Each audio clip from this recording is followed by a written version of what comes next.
طاہر صاحب کرونا کا اثر آئی ٹی پہ بھی پڑا ہوگا، ظاہر سی بات ہے. ہاں بالکل پڑا ہے، ہر چیز پہ پڑا ہے، تو آئی ٹی پہ بھی اس کا کافی اثر پڑا ہے. اور اگر ہم تھوڑا سا دیکھیں، سب سے بڑا کرونا کا جو مسئلہ ہے، بیماری تو اپنی جگہ ہے، بیماری کے ساتھ جو بے روزگاری ہے نا، یہ کرونا کے سے بڑا فیکٹر ہے. اور آپ نے اپنا اسٹاف کم کیا کرونا کی وجہ سے؟ جی بالکل، کچھ اسٹاف کم کیا ہے، اور مجھے افسوس صرف اس بات کا ہے کہ اسٹاف بھی کم کیا ہے، اسٹاک بھی کم کیا ہے. جی بالکل بالکل دونوں باتیں ہو گئی. اصل مسئلہ یہ ہے کہ اس وقت اچھا شاید آئی ٹی انڈسٹری کی نا آج سے 8-10 سال پہلے اتنی ضرورت نہیں تھی، کیونکہ اس وقت دنیا سب کنیکٹڈ تھے ایک دوسرے سے. دنیا ایسی تھی کہ میں آج بیٹھا ہوں دبئی میں، 2 گھنٹے بعد میں ہوتا تھا کراچی، اور کراچی سے پھر دبئی. دنیا اتنی کنیکٹڈ تھی. اب دنیا کنیکٹڈ نہیں ہے. اب ہمیں آئی ٹی زیادہ ضرورت پڑ گئی ہے، کیونکہ جس طریقے سے تیزی سے آتا تھا سامان، اس طریقے سے، کیونکہ I T actually I T کے بارے میں میں تھوڑا سا آپ کو بتاؤں، آئی ٹی کسی ایک کمپنی کا کام نہیں ہے. دنیا کی بڑی بڑی کمپنیوں کا نام سنتے ہو گے، میری کافی ڈیبیٹ ہوتی ہے اس پہ، بڑے بڑے افسروں سے ہوتی ہے ڈیبیٹ. تو وہ کہتے ہیں کہ یار ہم کیوں پاکستانی پروڈکٹ لیں. میں نے کہا آپ کیوں وہ پروڈکٹ لیں، میں ملک کا نام نہیں لے رہا جس پروڈکٹ کو ہمارے یہاں بہت زیادہ پسند کیا جاتا ہے. کہنے کہ وہ وہاں کی بنی ہوئی ہے. میں نے کہا بالکل ٹھیک ہے وہاں کی بنی ہوئی، لیکن آپ یہ دیکھیں اس میں کمپوننٹ کون سے لگ رہے ہیں. دنیا کی 5 کمپنیز ہیں، میں تھوڑا سا بریف بھی کر دیتا ہوں چھوٹا سا. ایک پروسیسر بنتا ہے، ایک ہارڈ ڈرائیو لگتی ہے، ایک ریم ہوتی ہے، ایک مدر بورڈ ہوتا ہے. یہ 4 کمپنیاں جو ہمارے ملک میں جن برانڈز کے ہماری بیوروکریسی، خاص طور پہ میں بیوروکریسی کو اس وقت مخاطب کر رہا ہوں، کیونکہ عام پبلک تو بیچاری اس کو تو اتنا اویئرنیس نہیں ہے، لیکن جو بڑے بڑے آئی ٹی ہیڈ ہیں، بڑے بڑے اداروں کے، میرے ملک کے بڑے بڑے اداروں کے آئی ٹی ہیڈ، وہ ابھی تک نہیں سمجھ پائے کہ پاکستان میں آئی ٹی بن سکتی ہے نہیں. میری ان سے بحث چلتی ہے، وہ کہتے ہیں کہ جب کیوں. میں کہتا ہوں سر دیکھیں پروسیسر اس میں جس کمپنی سے آپ لے رہے ہیں وہ باہر کی کمپنی، بڑی کمپنی جس کی آپ کریزی ہیں، اس کمپنی کی خاطر وہ لڑنے مرنے کو تیار ہو جاتے ہیں مجھ سے. پروسیسر ان کا نہیں ہوتا، ہارڈ ڈرائیو ان کی نہیں ہوتی، ریم ان کی نہیں ہوتی، مدر بورڈ ان کا نہیں ہوتا، خالی ڈبہ ایک ڈبہ ہوتا ہے. اچھا میں کہتا ہوں دیکھیں جو پروسیسر انہوں نے لگایا وہ میں نے لگایا، جو مدر بورڈ انہوں نے لگایا میں نے لگایا. جس کمپنی سے دنیا میں وہ ہارڈ ڈرائیو لے رہے ہیں اسی سے میں لے رہا ہوں، جس کمپنی سے وہ دنیا میں ریم لے رہے ہیں اسی سے میں لے رہا ہوں. اچھا اب آپ یہ کہیں گے پھر آپ کا کیا کمال ہے؟ لیبل کا تھوڑا سا آف کورس میرا کیا کمال ہے. پھر اگر ہم دیکھیں میرا کمال یہ ہے، دیکھیں مجھے کیا، میرے ملک کو کیا فائدہ ہو رہا ہے. میرے ملک کو فائدہ یہ ہو رہا ہے کہ روزگار مل رہا ہے لوگوں کو، اور آئی ٹی وہ روزگار ہے جس پر میں آپ کو بتاؤں نہ مجھے پانی کی ضرورت ہے نہ مجھے گیس کی ضرورت ہے. آج صبح بھی میں اپنے گھر میں جب تیار ہونے کے گیا ہوں تو ماشاءاللہ لائٹ نہیں تھی. اب جنریٹر اسٹینڈ بائی چل جاتا ہے لیکن جگہ لائٹ نہیں تھی.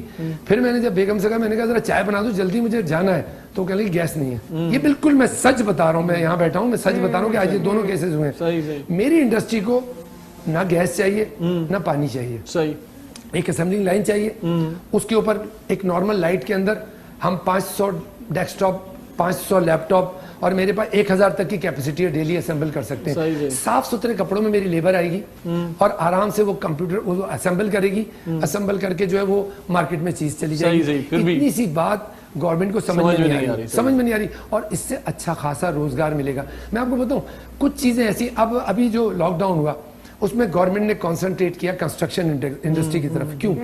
اس لیے کہ کنسٹرکشن انڈسٹری کا میں ہی یوزر ہوں، یعنی ہر آدمی کو غریب سے غریب، امیر سے امیر مکان چاہیے. ٹھیک ہے، اچھا مکان کی چیزیں کہاں بن رہی ہیں؟ میرے یہاں. اور یوزر کہاں ہے؟ میرے یہاں. آئی ٹی میں بھی ایکسپورٹ کو تو چھوڑ دیں، پاکستان کی گورنمنٹ اربوں خربوں روپے کا پرچیز کرتی ہے آئی ٹی اکوپمنٹ، جو اگر وہ یہاں اپنا بنا ہوا لینا شروع کر دے تو ہزاروں لاکھوں لوگوں کو روزگار ملے گا. اور زر مبادلہ، آپ کا جو زر مبادلہ ہے وہ اچھا خاصا بچے گا. کیونکہ ہوتا کیا ہے، معمولی سی بات ہے، ایک ڈیسک ٹاپ سسٹم جو ہمارے یہاں پرچیز کیا جاتا ہے گورنمنٹ میں 1.25 لاکھ روپے کا ہوتا ہے، اور 25,000 روپے سے 20 سے 25,000 روپے ہم اس کمپنی کو اس بات کے زیادہ دیتے ہیں کہ یہ کمپنی وہاں کی بنی ہوئی ہے. باقی ساری چیزیں وہی ہوتی ہیں. اچھا اب ایک پوائنٹ جو میں تھوڑا سا آپ کو پوائنٹ آؤٹ کرنا چاہ رہا تھا، اب یقیناً مجھ میں کیا ہے ایسی اسپیشلٹی ہے، جو چیزیں وہ لگا رہے ہیں میں لگا رہا ہوں، تو آپ کہیں گے آپ کی کیا اسپیشلٹی ہے. دوسری اسپیشلٹی کیا ہے، ان کا اگر مدر بورڈ خراب ہوتا ہے تو وہ سنگاپور جاتا ہے، میرا اگر خراب ہوتا ہے تو آپ کے ڈور اسٹیپ پہ ہوتا ہے. ان کا وارنٹی جو ہے، وارنٹیز اس میں اتنی ٹرمز کنڈیشن ہوتی ہے، ذرا سی لائٹ ہوئی تیز آ گئی وارنٹی وہ ڈسکلیم کر دیتے ہیں، کہتے ہیں نہیں یہ تو آپ کے وہ اس کے وولٹیج زیادہ آنے کی وجہ سے اڑا ہے مدر بورڈ، لہٰذا آپ پیسے دیں. ان کے ہم نخرے اٹھا رہے ہیں، ان کے ہم اور ہم اور یہاں پر مطلب لگے یا تو کام ہو جاتا ہے. یا تو دیکھیں میں آج آپ کے اس شاید قسمت نے موقع دیا ہے کیونکہ 15-20 دن سے نا اس مشن پہ لگا ہوں میں, اور اب تو میں نے بالکل یہ ٹھان لی ہے میری فیکٹری میں گورنمنٹ کو آج میں آفر کر رہا ہوں, وزیر اعظم کو آفر کر رہا ہوں, سارے بڑوں کو آفر کر رہا ہوں, اگر وہ سمجھتے ہیں کہ طاہر رضوی اپنی فیکٹری کی خاطر پیسہ کمانے کی خاطر, کیونکہ ہم بیسیکلی ہمارے یہاں بزنس مین بہت لالچی ہیں مجھ سمیت, ٹھیک ہے, ہمیں لالچ ہوتی ہے کہ ہم اپنا امپائر بڑا کرنا چاہتے ہیں, میری آج ایک فیکٹری ہے تو کل کسی طرح دوسری ہو جائے, پرسوں تیسری ہو جائے. اگر کوئی یہ سمجھتا ہے کہ میں اپنی فیکٹری کے لیے یہ جنگ لڑ رہا ہوں تو میں اپنی فیکٹری بند کر دیتا ہوں, کسی دوسرے کو الاؤ کر دیں کہ لوکل انڈسٹری جو ہے نا وہ یہاں پر چلے, لیکن لوکل انڈسٹری ہونی چاہیے اور میری فیکٹری بند رہے یا چلے. میں لوکل انڈسٹری کا جو مشن شروع کر چکا ہوں نا, اس جہاد میں آخری دم تک انشاءاللہ اپنی